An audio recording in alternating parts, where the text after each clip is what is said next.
This is the BBC. Dear brothers and sisters, all are welcome here at the Confessions podcast, whether saint or sinner. Different times. Different times. As Matt would say. Oh, yes.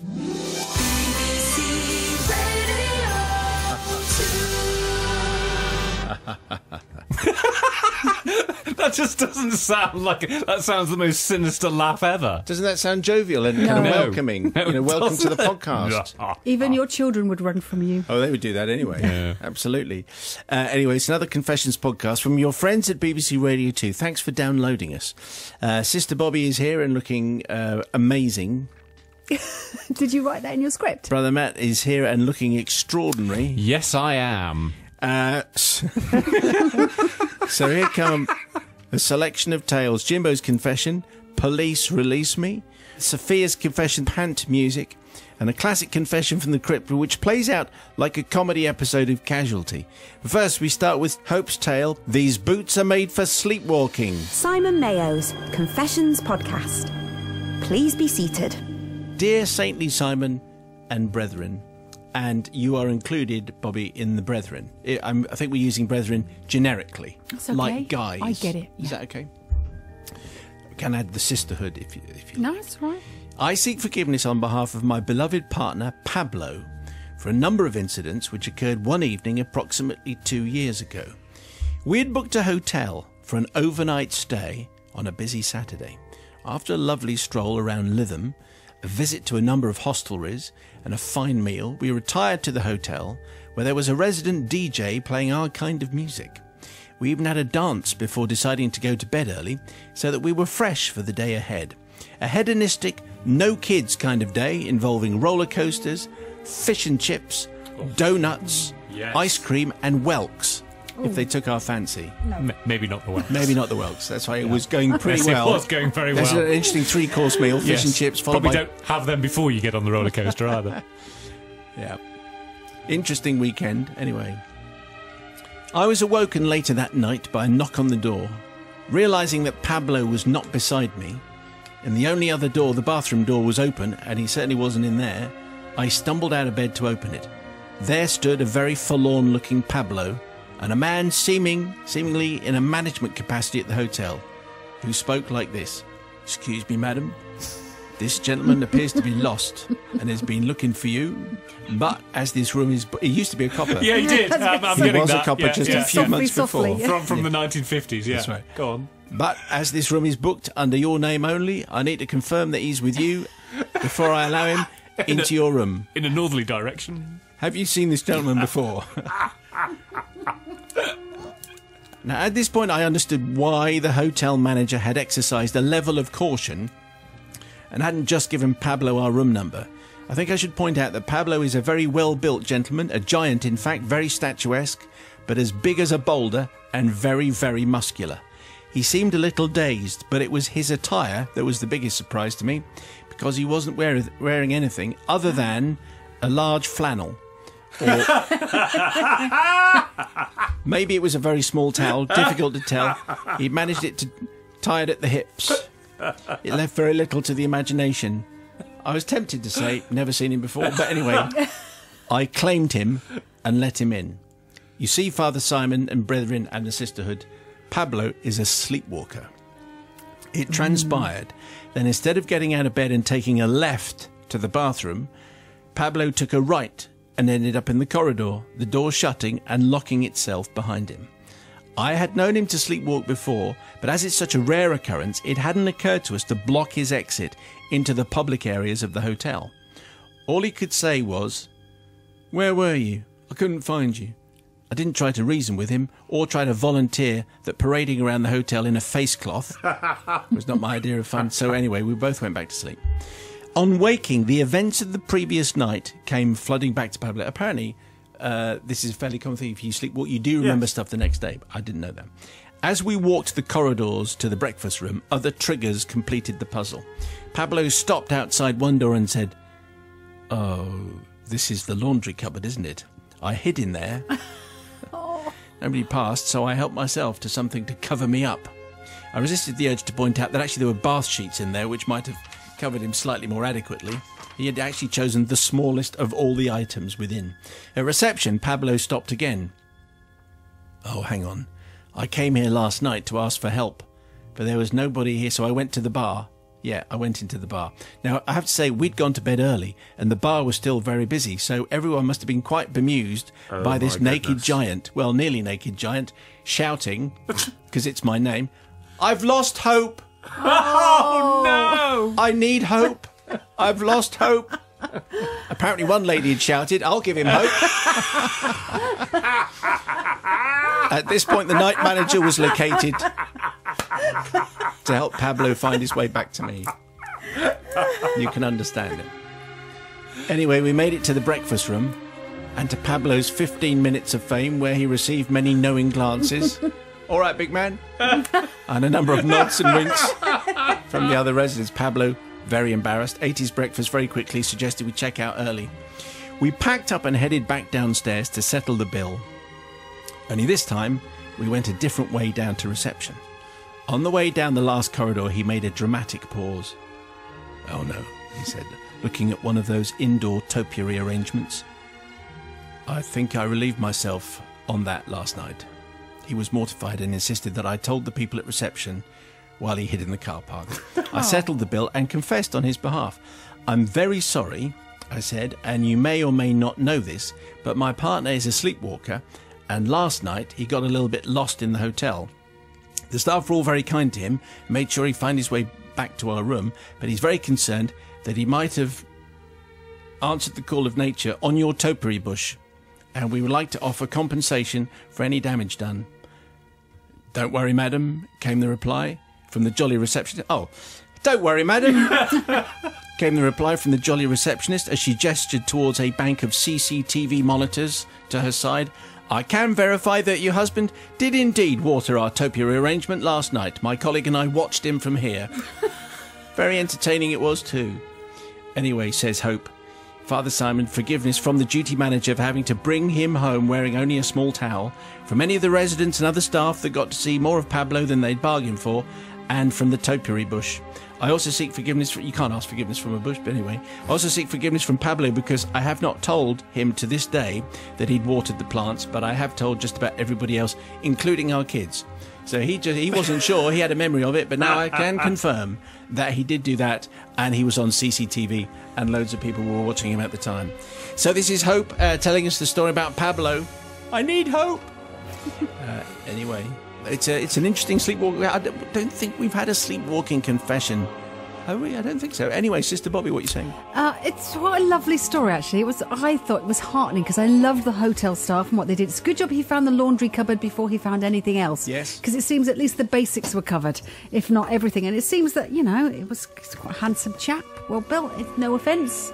Anyway, moving on. Go on. To the lady that offered him hope. I think that would be taken advantage because he was still asleep, wasn't he? The only thing I was thinking about this, because I find this easily to forgive, because it's not anyone's fault and no damage done and everyone was lovely. However, but maybe if you're in a hotel, maybe there should be something on the form. You fill in where you come from and where you've parked and everything. Maybe you should declare if you're a sleepwalker, so they can go, we've got a sleepwalker in the house. So maybe, I don't know, set up some kind of barricade so they can't get out. It's the hotel's fault. No, it's not the hotel's fault. I'm just saying it's never maybe been considered before. Declare you're sleepwalking when you go into a hotel. You are forgiven. Forgiven from Bobby, which is a very rare thing. Yeah. Treasure that one, Hope. I'm also going to... I mean, there is a point here. As Bobby says, maybe there should be a form where you tick whether you're a sleepwalker. Also, whether you sleep naked. I mean, all is very fabulous and continental to be sleeping without your pyjamas on. Because we're all going to fill that in on a questionnaire, aren't we? I mean, you're in a hotel, probably put on some PJs. That would be my insight. So I am going to forgive, if only for the line, I'll give him hope. I definitely forgive for that. So yes. Simon Mayo's Confessions Podcast. That was Hope's tale. These boots are made for sleepwalking, which prompted loads of you to get in touch during the show to tell us about how you'd also been locked out of hotels and houses, that kind of thing. If you missed the confession going out live, then you wouldn't have heard... It's so much better live. Then you wouldn't have heard the reaction on our people's verdict. So just for you guys, with the important jobs and obviously better things to do between Apparently. 5:30 and 6, so you claim. Here's one of the favourites. Time for Giving Big Time. That's the best ever. Tops the cat flap lady, the bear costume, and the Mr. Happy confession. From Confused Surely Joan. Thanks, Confused Joan. Nice to hear from you again. Big statement from Confused Joan. It was a good confession, but was it better than... You see, I think the Mr. Happy one and the cat flap lady... Cat Flap Lady is a classic. That's a really good one, probably yeah. up there higher, I would think. Anyway, still to come, a proper first for confessions. A bin! My best knickers! Like a line I've ever said before. And if you only listen to this podcast for some splendid accents, then obviously you're going to be in luck. So there's a lot more of this. You're there till this is sorted out, lads. I want to phone my brief. Say nothing. Don't accept a caution. Sounding quite menacing. Again, I think I do practice that. Anyway, before then, we have to hop over and see the new bits and pieces that have appeared on the parish notice board. So, first of all, we have to address this huge notice that is covering most of the notice board. Attention, podcast. I should have had the big speaky thing. oh dear, props have taken it back, have they? Oh dear. Attention, podcast listeners. The British Podcast Awards has opened entries for their Listener Choice Award.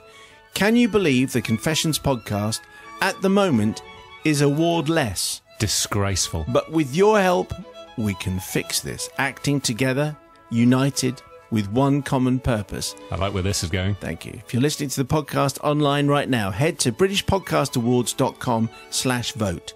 It's all one word. British Podcast Awards, that's one word, .com/vote. Search for the Simon Mayo Confessions, select it, enter your name and email address, click submit. I mean, how much easier can it get? It's very easy. Thank you very much. Yes. I mean, we could be in the room with them as they do it, but that And would if be you get easy. all your mates, brothers, this is very desperate, isn't it? If you get everyone you know and all your family to do it, we might even dig you a super special piece of ready-to merchandise out of one of the cupboards and send it to you as a thank you. Obviously, proof will be needed, and you can send that to confessions@bbc.co.uk. Now, obviously, we're in no way trying to fix this public vote. Are we not? Yes, we are. Merely making you... I'm just saying, it's like saying, here it is. Here it is. Do with it as you wish. If you want to follow all those and vote for Test Match Special, obviously that would be ludicrous, but it's entirely down to you. It's a free country. Yeah. We don't want a repeat of the whole Bell and Sebastian and Steps fiasco from the 1999 Brit Awards. Goodness me, there's a reference. Back to the other notices. Bobby, what's caught your eye? I've got an email from James. My wife said she needed to get into this podcast thing and asked me to subscribe her to some farming podcasts. So I subscribed her to your Confessions podcast, not strictly farming. He says, I am sure if she listens long enough, there will be a few good farming confessions. Yep. Either way, with the weather we've had recently, she, along with all the British farmers, could do with a great laugh at the moment. Short video evidence attached to entice you to send some Radio 2 eclectic goodies to make her laugh some more. Okay, so we need some eclectic goodies, do we? Yes. And isn't this the whole point of podcasts, is that you think, I want a farming podcast, but actually what you want is something else. You don't know what you want, and so you're getting something even better. Have we had a farming confession?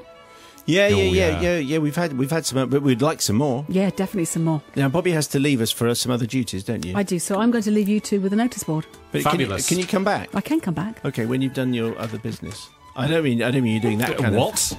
I don't mean we you're- didn't. No, she's she didn't mean that. She's not powdering her nose. I don't No, mean that. what? But she has to go and do some travel. Dear, oh dear. Anyway, Matt, what have you got? Yes, I've got an email from Ian Clarkin in Newcastle upon Tyne. Hello, Simon and the jury of jollity. I have recently invested in one of those newfangled smartphones which comes with mobile data and applications, or as the kids say, apps. Yeah, well, that's what they're called. They are. I've subscribed to your podcast, OBS, and have been catching up with the confessions that I haven't caught live, in no particular order. The subject of vomit has been raised a few times, and I've loved the various references to vom-dom, etc. Perhaps, if Hollywood ever dramatises these stories, we could have a genre of vom-coms. Good. Yeah. Anyway, I haven't practically wet myself on the bus or metro yet, but I'm worried it may happen yet. P.S. Can you produce smartphone back stickers in the future? What a good idea. It could be fun watching fellow listeners convulse in a good way on public transport. So it kind of explains what you're listening to. Yeah. I No, I suppose. like that. Stickers, yeah. We've also received stickers. Or one of Little the covers on the smartphones. Oh, goodness me. Should we work on I that? should have kept that to myself. Made millions. We've also... I don't think so. We've also received another email from a teacher. You see, the podcast is becoming an educational tool. Yes. I have heard it said. Simon Mayo and the Concerted Corrective Clergy, following your Van Kleist confession a few weeks ago, turning the mundane into the extraordinary. Yes, you remember that, yeah. You mentioned a clock that was available. I realise that this will not be available now. It was the Lynn Bowles clock, but I'm writing in to unashamedly make a bid for any other great item you can appropriate from another show. I've introduced both my classes to Van Kleist, discussed his art and shared the postmodernist views and, of course, the symbology. I was particularly impressed... What? That's great. No, I love the fact that we've made up this artist. Yeah, and well, now we he's being didn't know. taught. Yeah. I mean, so Van Kleist, if you didn't hear this particular confession, doesn't exist. No, but is used to explain any kind of rubbish modern art. I was particularly impressed when one class started to add details that I had missed when describing my passion for the installation. I explained how the piece After the Dance was a great statement showing the great change in society and loneliness that was inherent in it. I pointed out that the chairs were either stacked in piles of 4 or leant lonely against the wall, representing the alienation that people feel. Isn't it, though? Yes. I went on to discuss the other pieces and waxed lyrical about the representative imagery that could be impregnated into the esoteric artwork. Fabulous. I finally played them the confession and came clean. In my defence, there was a purpose to the lesson. I was demonstrating that just because something is on the internet, it might not be true. Is that right? Is that the lesson? I don't think that's a lesson. But is I that don't right? take it from that at all. I always assumed that everything I read on the internet was true. Well, So I was not just using the afternoon to try and bag a freebie. Instead, I was furthering the education of future workers and preparing them for life. You never know, a few more Van Kleist installations may even come to light. Ever hopeful, Mr. Good Example, PGCE. P.S. I am a science graduate, not art. I am not young, spotty or noisy. I hope this covers the main points for Matt. Yes. Science graduates would not wear berets. no, they wouldn't. All black pullovers. So, Or, yes, all right. smoke gitan. Thank you, Mr. Good Example. Now, Ian, James and Mr. Good Example, you received the final 3 Radio 2 lanyards that we nabbed from the cupboard. It's a long piece of cloth. No, they actually look really good. And with a space for you to hook something on at the end. We've also received another photograph of our smug section of the notice board, which is filling up with people proudly displaying their drive time stickers or assorted tats that we've sent them. This week is from Sarah and Anita in Australia, and as you can see, the sticker looks great on their car on the beach. There you go. Oh, wow, You see that? yes, Nice, yeah. On the beach as black well. and white photograph. There's also a picture of them squashing wine grapes. I think that's got much to do with us, but that's what they're doing when they're standing in the bin. Okay. Remember, we will only be rewarding outstanding contributions to the podcast, so if you want to be in with a chance of receiving something extraordinary, you need your creative hat on, please, and email confessions@bbc.co.uk. Time for the dirty, grubby part everybody secretly loves, or in Matt's case, overtly and publicly loves. The weekly trawl through the gutter, highlighting the confessions that haven't made the cut due to the compliance rules of the BBC, which are, like many rules, very annoying. Andrew, the old exploding cigarette routine is usually good for a laugh, and to be fair, you weren't to know that the colleague you gave it to would then pass it on to someone else. Such a shame then that this someone else happened to be a woman outside a hospital whose husband had just been in a nasty accident, and this was probably the last thing that she needed. Oh, dear. On a similarly morbid note, we don't condone Patrick's story of his first day on the job as an ambulance driver, driving across a golf course to attend to a collapsed golfer. Patrick lost control of the vehicle and the ambulance headed straight towards the unconscious man, only for his friends to pull him out of the way at the last second. Goodness me. You are meant to save lives, Patrick, not to nearly end them. No, but happy ending. Everyone, I'm sure, was fine. And Keith, you might well have been locked on the balcony of your hotel room with no way of getting in and only jungle 100 feet below you. But really, is that any excuse for shimmying along your neighbour's balcony and scaring the life out of the old couple by banging their window, whilst you were wearing only your pants and what you describe as a winning smile? Well, that actually turns out to be a drunken, creepy grin. So imagine that. Your neighbour, he's shimmied along. Yes. He's on your balcony. He's just wearing pants. Well, I mean, there's a degree of initiative there, because what exactly is he supposed to do if he's been locked out? I mean, all I'm happy about is the fact that he's not completely naked, because it appears every time that we do a confession involving someone getting locked out of their room in a hotel, they've decided that that's the night that they're going to sleep in the buff. So just to be clear, Bobby, are any of these okay? Are any of those aforementioned stories any good? No. No, they are good, but they're not acceptable. No. They're not right for us. Welcome back. At this time, thank Yeah, you. there she is, everyone. Did you have a good travel bulletin? I did. They gave me an ice Hang on, cream. there's an ice cream. Yes. Oh, really? Well, What? The Big Show, if you do well and you read out loud without stumbling, they'll give you an ice cream. I've never got an ice cream. No, What well, does that there's a tell reason you? for that. Me neither. It's a lovely ice It cream, does isn't look it? very nice. It looks very nice. Chocolate and everything. Going to be And raspberries. knocking on some doors. Anyway, enough of this nonsense. On with Jimbo's tale. Police, release me. The Confessions Podcast.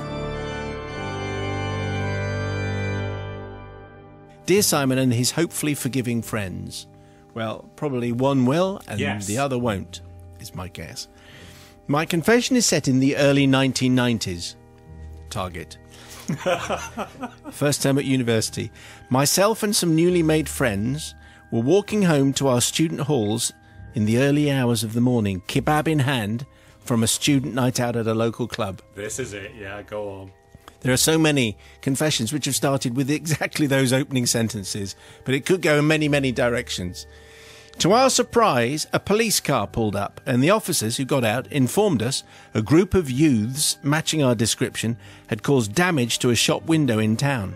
Despite our denials and objections, a van was called and we were taken to the local police station, quote, until this is sorted out, said the desk sergeant, where we were put. Oh, I should have done a voice there. Go on then. Yeah. You're there till this is sorted out, lads. Cover 'em up.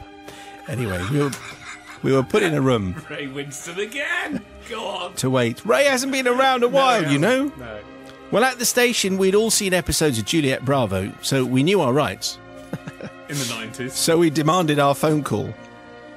To our surprise, the police agreed, or called our bluff, one of the two, because quite honestly, who were we going to call? Anyway, it was the first term at university. Not long living away from home, and nobody wanted to phone our parents in the middle of the night to say we were being held for questioning with a kebab. Not wanting to look like idiots to the police, I said I would make the call. Looking at the policeman in the eye, I said, I want to phone my brief, because Because it was Sweeney Todd. I had watched the Sweeney as a child, says Jimbo. I was taken to a room with a phone, and the sergeant said, you got 5 minutes, because they all talk the same. Now, I really didn't know any solicitors, and I wasn't going to phone my parents either, but I was at the time, and this is where we take a left field turn, a keen supporter of my local football team. A lower league team who normally never achieved anything. They were playing very well, and were at the top of the table, and they'd played that night. Now, this is the early 90s. There were no smartphones to speak of. If you wanted to know the football scores, you had three options. CFAX, the newspaper the next day, or a thing called Club Call. Club Call, yeah. As matches, at matches, you would be given a business card with a premium rate number that you can call, where a recorded message gives you team news or scores from the day. I had one of those cards in my wallet, so I phoned. For my one call, I phoned Club Call and was pleased to find out that we had won again. It was a header in the 74th minute by Justin Fashanu, who we had acquired on a free transfer and was playing well for us, which was a result. So I think this is Torquay. I'm guessing this is Torquay United. Okay. He played because Justin was there 91 to 93. So I looked that up, and he was playing, and he played very well for them. So I think Jimbo is a Torquay fan. Okay. So there he is. He's arrested, and his one call he's rung to find out how Torquay are doing. I returned to my friends and could see the panic in their eyes and the hope on their faces as I walked in. What did they say? They asked. Say nothing and don't accept a caution, I said in my toughest voice. Say nothing, don't accept a caution. This was based on something I'd seen in the bill. Well, my friends appeared to relax, and about 40 minutes later the police let us go. Apparently the real culprits had done the same thing, causing further damage on their journey home, so it couldn't have been us, as we were already speaking to the police at the time. As you can imagine, everyone was very, very relieved and thankful to me for making the call, so I decided to say nothing, but tell them the real story at breakfast in the morning. As it had been a long night, I didn't rise until late the next morning, only making it down to the TV lounge for St. and Greavesy. By this time, our arrest was big news in the halls of residence. I'm not sure if it was my friend's poor memory or if they'd bigged it up, but the story now was that we'd been arrested. We were seriously going down for a long stretch. And if I hadn't made some calls, we'd have all been facing porridge. How many different... Yeah, well done. Anyway... Well, Simon, I couldn't say now that I'd only phoned Club Call to find out, I'm imagining, how Torquay were doing, rather than a brief, could I? To be quite honest, I quite liked having the reputation of somebody who was a bit of a streetwise guy who had a brief on a speed dial. I have to say, to my shame, I said nothing for the rest of the term, the rest of the year, or even for the rest of the time at university. To be honest, we had a 20-year reunion a few years ago, and again it was brought up, and I still said nothing. But now it is the time to come clean. Simon, I ask for forgiveness, not from my fellow cellmates. Quite honestly, my lies gave them hope and calmed them down, and not from the other students, who I never corrected the next day, but asked for forgiveness from the local constabulary. The cost of the club call was a premium rate number, and I was on the phone for at least the 5 minutes I was allowed, waiting for the scores for my team, and so I am sure they must have been in trouble with the sergeant when the bill came in and questions were asked about who was calling premium rate phone numbers in the middle of the night, something which I'm sure never happens now at all. Anyway, so a good story, a good police story from Jimbo, using his wit and imagination, quick thinking, and he gets to find out that Justin Fashanu scored a goal in the 74th minute. Bobby Pryor.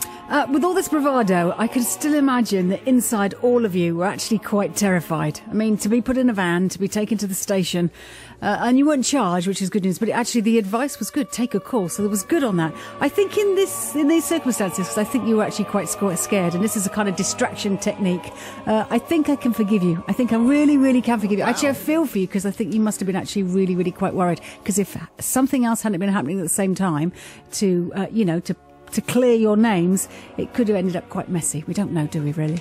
So you're forgiven, because I think the scare was enough. And let's face it, you didn't do anything wrong, did you? Not at all. I think the next track should be Police Truck by the Dead Kennedys. Oh, or something else by the Dead Kennedys. No, I don't think we're going to play any of that. Holiday in Cambodia was really good. I think it's the B-side. Anyway, Matt, what do you say to Jimbo? I love this little trip down memory lane, because I remember Club Call, and the whole point of Club Call was, because it was a premium rate line, they wouldn't give you the best news at the start. So they would try and keep you hanging on to find out who scored the winning goal. Oh, there was a winning goal, and it was in the 74th minute. Oh, who scored it? Oh, we're going to tell you in about 5 minutes. Keep you hanging on the line, spending the money. I particularly like. I don't know what that voice was, but I really like this, and I love the fact that they're channeling Big Vern from Viz, of doing a stretch in chokey. I ain't going down. Yes, I am definitely going to forgive. This is the place where penitents seek our pardon for their sins. Simon Mayo's Confessions podcast. Dear Simon, my confession is a tale of slovenly laundry. The story I'm about to tell was a result of a genuine desire to think of others before myself, and I hope the collective will take this into consideration when passing judgment. My husband is in the habit of going to bed before me, and is often asleep when I decide to turn in. In order not to wake him, I do what I'm sure many others do, and that is to get undressed in the dark. In order to complete the task as quickly as possible, several layers of clothing come off at once. So the next day I might find a t-shirt inside a jumper, or even a sock inside a pair of jeans. You know what I'm saying? Yes. See, I think I've done this.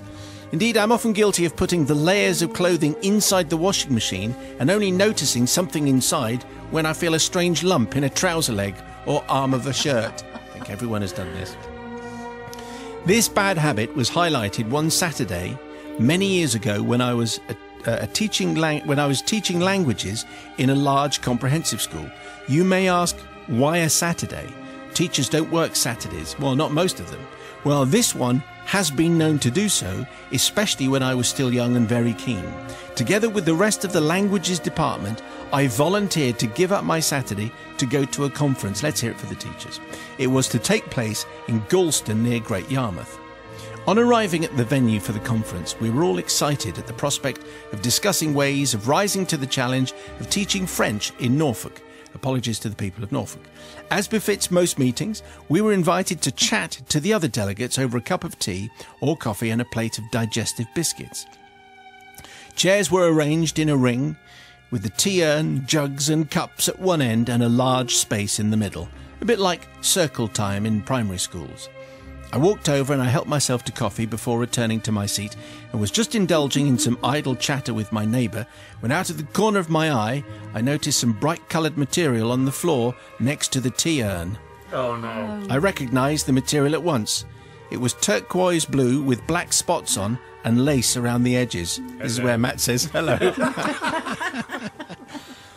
The item in question was a pair of my knickers, and if I may say so, one of my favourite pairs. Not too big and quite sexy. Okay. How had they landed near the tea urn? I'd have had to be Houdini to remove them, as I was wearing rather tight jeans at the time. Not only that, I was aware that I already had a pair of pants on. It soon dawned on me that this must be the result of my terrible habit of undressing in a hurry and in the dark. The knickers must have got stuck up the leg of my jeans, only to be released during the trip to the tea urn. Wow. It also occurred to me that it was a waste of some good underwear, which my husband had not seen as he was asleep at the time. No one else... Yeah, okay. No, we all got that now. Yeah. Yeah. No one else seemed to have noticed the offending item, as they were so involved in getting to grips with Norfolk French. Norfolk French sounds like a particularly difficult and obtuse type of French. It's got Only something in my head. spoken in some parts of the east of England. I'll bet. I therefore had time to compose myself before somebody said loudly, "What's that on the floor? Looks like a pair of knickers." Yes, it does.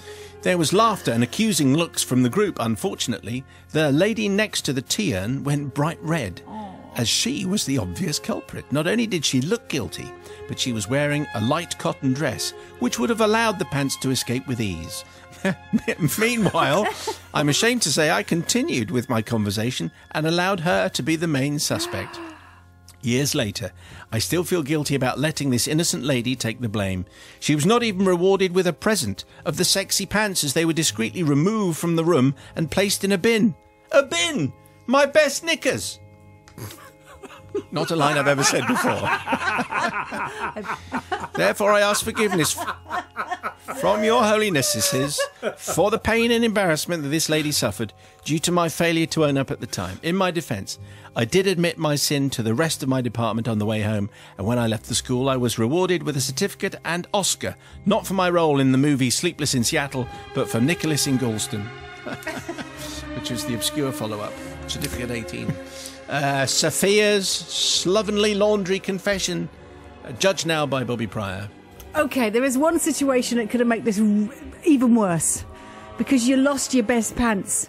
You could have lost your worst pants. There's nothing like your worst pants lying near the tea urn. Better than your best pants. But you wouldn't have minded then if they got chucked in the bin. And maybe it's only the sisterhood that get this, but it could have been worse. So I'm grateful for your sake, Sophia. But I'm actually, where's the sisterhood here?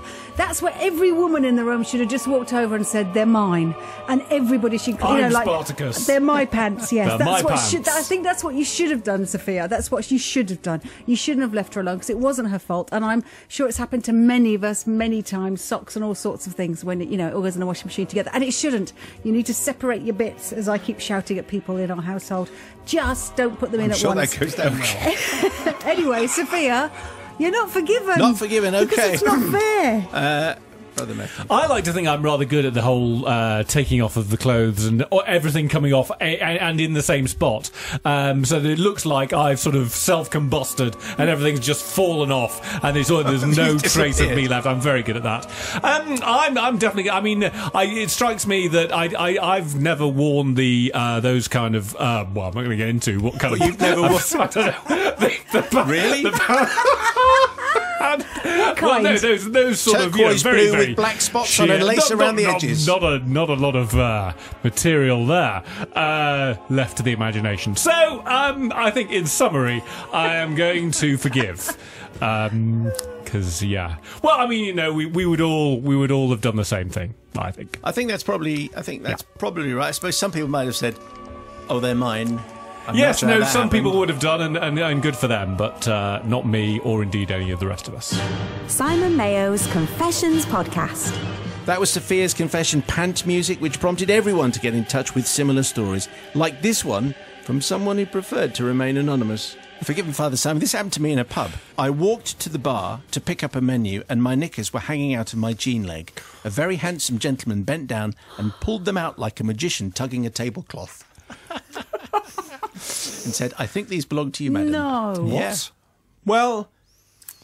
Yeah, but who does that? Well, to I think you someone? might do. I mean, You see someone and potentially embarrassing situation, Correct. and you make it happen. Yes, but imagine if you didn't do anything. Well, and you they would tripped sidle over their up to own them, wouldn't you? You'd pants. sidle up to them and say, I'm not going to bring attention to this, but there's something hanging out the bottom of your trousers. Yeah. That's what I would do. No, he you wouldn't. Yeah, well, no, I absolutely would do the magician routine. Whoa! What else is down here? And if it was me, I would tell you off in my loudest, scariest voice. Yes.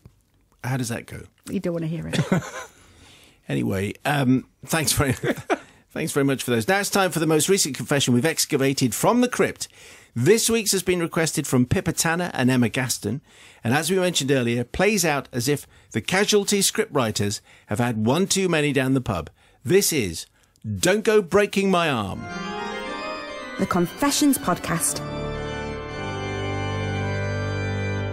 I should say at the beginning of this one that... I mean,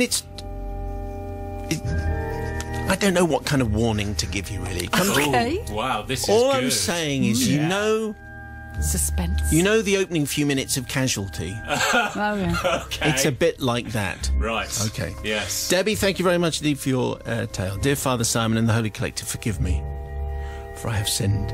Many years ago, when my eldest daughter was 16, was enjoying the beginning of her summer holiday after a stressful bout of GCSEs, she was playing It with my youngest daughter, who at the time was 10. This, as I'm sure all parents will agree, is a good thing. After all the exam stress, this was a good way to get some exercise, plus some sisterly bonding was happening. It was a win-win situation, as we didn't say back then. As they were running around the back garden, I'm already nervous. As they were running around the back garden laughing and playing... Oh, nothing can go wrong. Was there a rake? Oh, no. So the fact that they're laughing and playing makes it even better. worse. I was boiling the potatoes for our cottage pie dinner that night. Nothing There's an going oven wrong. involved. My eldest daughter, running into the house for fear of being caught in the game of It, misjudged her speed and direction. Only concentrating on not being caught, she accidentally hit her wrist on the cabinet. Gave it quite a thud. Actually, now I think about it, it was quite a crack. A few moments later, she walked up to me and said, "Mum, I don't think this looks right." Oh, no. I looked across and in horror saw that a bone was protruding Oh, don't show us pictures, will you? from her skin. Okay. I thought, that really doesn't look right at all. No, I've it seen Casualty. I know what a healthy wrist looks like. That's not one. Okay. Having diagnosed that something was amiss, I bundled her into the car and my youngest off to her friends, and we set off for the then quite local A&E. On arriving at the entrance to the then quite local A&E, I had a momentary thought about my boiled potatoes sitting on the stove. I couldn't remember whether I'd turned them off or not. I'd been sure that I had, but once that doubt is in your mind, there's nothing you can do about it. So in a panic, I abandoned my daughter outside A&E and rushed home to save the potatoes. All the while, images of my kitchen in flames came unbidden to my brain. I ran in the house. You will doubtless be worried for me at this point, but you will then be pleased to know, Father Simon, that I had indeed remembered to turn the hob off. Breathing the biggest sigh of relief ever, I got back in the car and returned to A&E to seek out my daughter. I was directed to a ward. I'm not laughing because it's not funny. I was directed to a ward only to my surprise to find several of the medical profession around her surveying her left foot and leg. "Oh, hello," I said sarcastically. "She hurt her wrist. You can find it on the end of her arm, not her leg. Duh." Because I'm a valley girl in the early 90s. And then this happened, and I swear I will never forget it as long as I live. One of the doctors took me aside and described to my horror that in my haste to avoid a potato-based catastrophe, I had inadvertently run over my daughter's foot and left her outside A&E. She wasn't happy. In fact, she was howling. "I'm off to sort the potatoes out. Bye. You'll be fine. Just go in." I would therefore like forgiveness, Father Simon, not from my daughter, who never fails to remind me, I'm sure she does, never fails to remind me that her summer break and ability to wear high heels was messed up due to potatoes, But instead, I want to seek forgiveness from the wonderful NHS medical staff who were treating her whilst I insulted their basic anatomical knowledge. Thank you very much indeed. Lots of love, Debbie. Well, I must say that if I was your daughter, I might take every opportunity to say, you know that time when well, thanks a lot. Anyway, it was one thing and then it became something a whole lot worse. Sister Bobby. It could have been even worse, isn't it? Because you can imagine the daughter telling the doctor and going, well, look, I was chased by my sister and then my mum ran over me. It doesn't look good at home, does it, really? Just momentarily from another perspective. But nobody did it, no, she was, I suppose, in the reversal, that's not... All the chaos. Oh, yes, she got it to the safe place. I have to say, it's a lovely, wonderful, funny tale after the effect. And if it didn't happen to it didn't happen to you, which is lovely. It happened to your daughter. You took care of her. I'm sorry, I'm still laughing. I still think it's still one of my favourites ever. Of course, you're forgiven this time. If your daughter forgives you, I think we can forgive you. You didn't mean to, and you did have the perspective, the possible of the house on fire. Sorry, I'm tripping. I'm laughing too much. Sorry, save me. Well, I think, but the thing, you still got to reverse carefully. Even though you think your kitchen might be burning, you still got to look in the mirror. True. Yes, but that's the thing is, you don't, do you? Be careful around reversing vehicles, because it's also maybe just her daughter's fault a little bit. Yeah, there's a good one. Oh, it's your daughter's fault. Daughter's fault. Yeah, I like that. I'm pretty sure there is a German word for the feeling you get when you think you've left something on the hob and you've left the house. But is there a German word for I'm going to reverse over my daughter's foot and leave her outside A&E Probably. on the off chance? Yes, I think there probably is. So on the basis of that, I am going to forgive, because I'm sure this kind of thing happens all the time. No, it doesn't. I'm sure that A&E, people who work at A&E will be going on and on about, oh, do you remember that time when somebody came in because they've been reversed over, even though they were here with a broken arm? Happens all the time. Definitely forgiven. Simon Mayo's Confessions podcast. And that was your confession from the crypt this week. Don't go breaking my arm. You enjoyed that, Bobby, didn't you? That was one of your I was laughing so favourites. much, I stumbled over my response, yes. If you have a request for a vintage confession, I mean, as hospital stories go, that's pretty unbeatable, isn't it? It's very good. It's very good. And it also allows us to always, because basically every confession which involves a broken limb, we always do, don't go breaking my leg, don't go breaking my arm, don't go breaking my ankle. Whatever, yeah.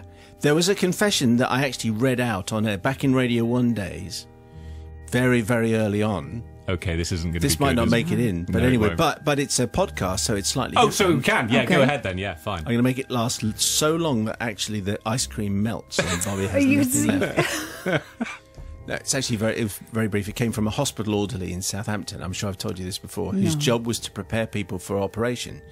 So, and he'd been out the night before, so he wasn't thinking very clearly, and his job was to shave the chest hair off this guy who was having a heart operation, something like that. And he said he wasn't concentrating very much, and without realising, he shaved his nipples off. Obviously, of course he did. That's in. That's got to stay in. Ooh. That was broadcast on Radio 1. Yes, but that was different times, wasn't it? It's a podcast. Oh, right. The podcast is like we're back in 1994. Actually, I mean, shaving nipples, that's okay. We can say that, can't we? There's nothing wrong with that. We've all got them, you know. Yeah. I think that's... Are you talking about making yourself beach ready in the heat? Do people do that? Are you not beach ready, Matt? Come on. Am I not beach ready? Isn't it time we were shaving our nipples? No. Not been doing that. Anyway, if Why you did have we a go down request that for a route? vintage confession, send us the details, please. As much as you can remember, confessions@bbc.co.uk. We'll do our best to dig them out of the crypt. That's almost it for this week, because we're one down, because I was callously and thoughtlessly off for one day. Again, yes. Can't remember why. Let's quickly check in with our totals. Sister Bobby, you forgave 2 this week. Oh, that's a lot. It is. Takes your yearly tally to 28 forgives and 26.5 not forgives. Matt, you forgave all 3. Hooray! Which takes you to 51 forgives Yes. and 5 not forgives. There's an elite Yes. crew of people who are so glad that they were not forgiven by you. If you've got something to get off your chest, on the email, please, that would be nice. If you made it to the end of the last podcast, you had to tweet, "Not every sauna has a full Monty policy, you know." Thanks to the Short Blonde, Astrid, Gloria and Graham, and all the others that did so. By the way, when I say the Short Blonde, that wasn't Astrid. The Short Blonde is the name Obviously. that they gave. Yeah, Otherwise, no, that we might understood sound that. as though I was being a little bit 1975. Yeah. This week's code phrase is, I'll give him hope. But you have to write it with that kind of intonation. Otherwise, it won't make sense. Thank you very much, Steve, for listening. Don't forget, you can hear the whole radio show every weekday from 5 on BBC Radio 2. So Matt says goodbye now. Goodbye now. Bobby says goodbye now. Cheerio. It's a little bit chatty, I think, and a little bit informal. Goodbye now. Well done. Goodbye now. Thanks for listening. There'll be a special Confessions podcast for you next week. The Confessions Podcast. Go in peace.